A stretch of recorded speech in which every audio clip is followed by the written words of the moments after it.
श्री सत्यनारायणाची कहाणी.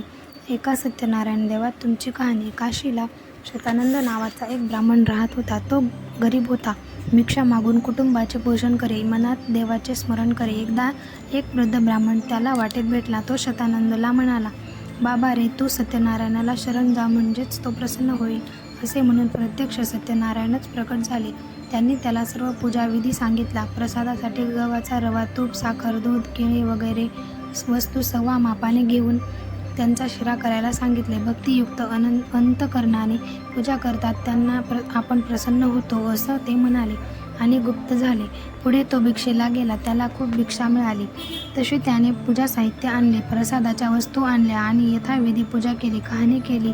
प्रसाद आपण घेतला, सर्वांना वाटला. त्याने श्री सत्यनारायण संतोष पावला. ब्राह्मणाला धनसंपत्ती, वैभव सर्व काही मिळाले. एकदा एक भिल्ल त्या गावात लाकडाची मोळी विकायला नेहमीप्रमाणे आला. शतानंद ब्राह्मणाचे वैभव पाहून तो थक्क झाला. तो गरिबाचा श्रीमंत कसा झाला, त्याने ब्राह्मणाला विचारले.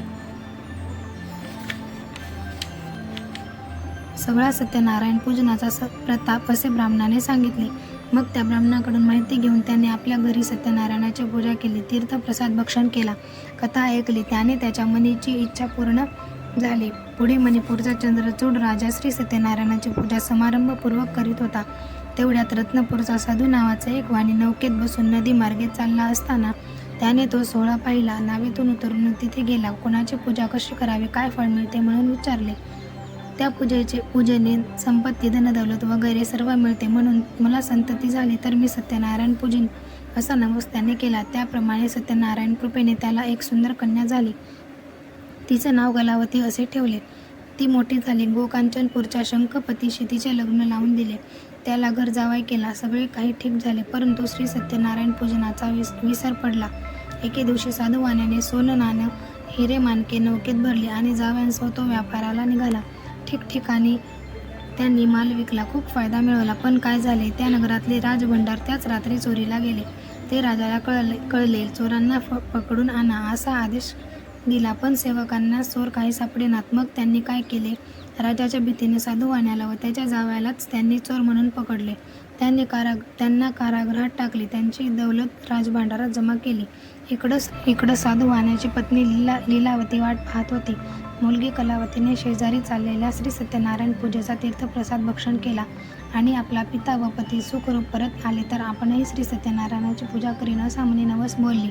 मग लीलावतीने साहित्य जमवून पूजा केली. सत्यनारायण संतुष्ट झाला. त्याच रात्री तो राजाच्या स्वप्नात गेला. साधू वाणी व त्यांचा जावई हे चोर नसून साव आहेत, त्यांना सोडून दे, असं म्हणाला. राजाने तसे केले. त्यांचे द्रव्य त्यांना दिले आणि त्यांचा सत्कार करून त्यांना जाऊ दिले. नौकेत बसून जात असताना संन्यासाचा वेश घेऊन सत्यनारायण त्या वाण्याला म्हणाले, नौकेत काय भरले आहे?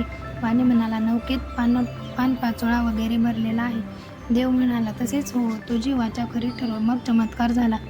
नौकेतले धन नाहीसे झाले. पानपाचोळा भरलेला दिसला. वाणी आकांत करू लागला. जावई म्हणाला, संन्याशाला खोटे सांगितले म्हणून असं झालं. आता त्याला शरण जा, क्षमा मागा. त्या संन्यासी रूपी सत्यनारायणाने त्याला त्याने केलेले नवसाची आठवण करून दिली.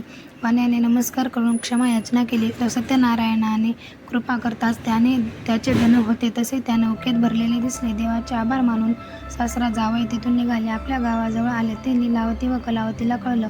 सत्यनारायणाची पूजा केली, परंतु आनंदाच्या भरात तीर्थप्रसाद न घेताच कलावती आपल्या पतीला भेटायला धावली. देवाचा रोष झाला, त्यामुळं तिचा पती नौकेसह पाण्यात बुडाला.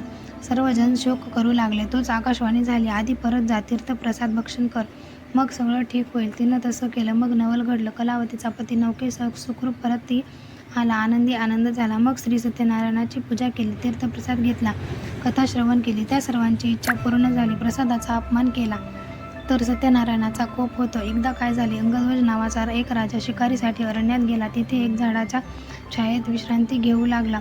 तोच त्याला गाढ झोप लागली. बाजूलाच काही गुराखी मुलं सत्यनारायण पूजित होती. पूजा संपल्यावर त्यांनी प्रसादाचा एक द्रोण राजाच्या शेजारी ठेवून दिला.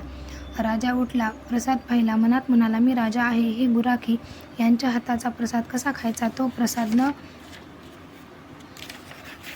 न घेताच राजा गेला. जातो तर काय, सगळे पुत्र मरण पावलेले, प्रधान राज्य सोडून गेलेले, राजवैभव नष्ट झालेले. त्याने ओळखले. प्रसाद न घेतल्यामुळे हे घडले. लगेच परत अरण्यात गेला. गुराख्यांसह सत्यनारायण पूजला. देव संतुष्ट झाला. सगळं होतं तसं झालं. भावभक्तीने सत्यनारायण पूजला तर देव प्रसन्न होतो.